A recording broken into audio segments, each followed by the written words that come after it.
शनिवार का दिन सुबह 6:30 बजे जब इजराइल की जनता अपने घरों में सो रही होगी, तभी 100 नहीं, 200 नहीं, 1000 भी नहीं, बल्कि 5000 रॉकेट हमास द्वारा इजराइल पर दाग दिए गए।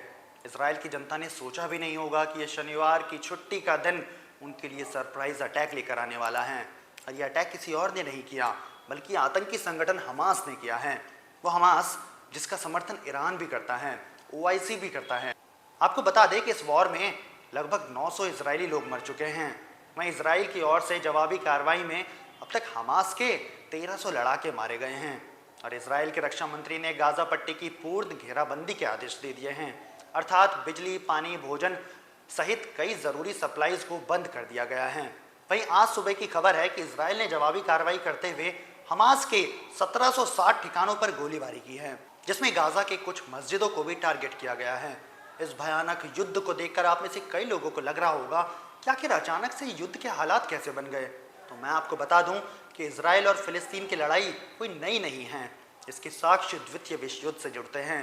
द्वितीय विश्व युद्ध के दौरान हुए नरसंहार के बाद यहूदियों के लिए अलग देश बनाने की मांग शुरू हुई। 1948 में जाकर फिलिस्तीनी यहूदियों नेताओं ने इजराइल को एक देश घोषित कर दिया। संघर्ष और इजराइल का नाता बेहद पुराना है। देश के बनने के अगले ही दिन मिस्र, इराक, सीरिया और जॉर्डन जैसे मिडिल ईस्ट के देशों ने इस पर हमला कर दिया। इस स्वतंत्रता संग्राम में इजराइल ने फिलिस्तीन के 7.5 लाख लोगों को इजराइल से खदेड़ दिया। इस जंग के बाद फिलिस्तीन का ज्यादातर हिस्सा इजराइल के कब्जे में आ गया। फिलिस्तीन 2 भागों में टूट चुका था, जिसे नाम दिया गया वेस्ट बैंक और गाजा पट्टी। फिलिस्तीन अब टूट चुका था। साल 1971 में फिलिस्तीन के हक में आवाजें उठने लगी। यासिर अराफात की अगुवाई में फतेह जैसे संगठनों ने मिलकर फिलिस्तीन लिबरेशन ऑर्गेनाइजेशन बनाया। पीएलओ ने लगातार इजराइल पर हमले किए, दबाव बनाया, खिलाड़ियों को बंधक बनाया। पीएलओ ने लगभग 2 दशकों तक इजराइल की नाक में दम करके रखा। आखिर में लाख कोशिश के बाद साल 1993 में इजराइल और पीएलओ सेम टेबल पर आए और एक शांति समझौता पर हस्ताक्षर किया, जिसे ओस्लो शांति समझौता भी कहते हैं। पीएलओ के एक गुट को यह समझौता पसंद नहीं आया और आगे जाकर यही गुट बना आज का हमास। 1988 में हमास ने इजराइल को मिटाने और फिलिस्तीन को इस्लामी देश बनाने की कसम खाई थी। आज के हालात भी कुछ अधिक जुदा नहीं हैं। साल 2021 में हमास ने इजराइल में 4000 रॉकेट्स दागे थे, तो 7 अक्टूबर को 5000 रॉकेट से इजराइल की धरती को छलनी करने का प्लान था।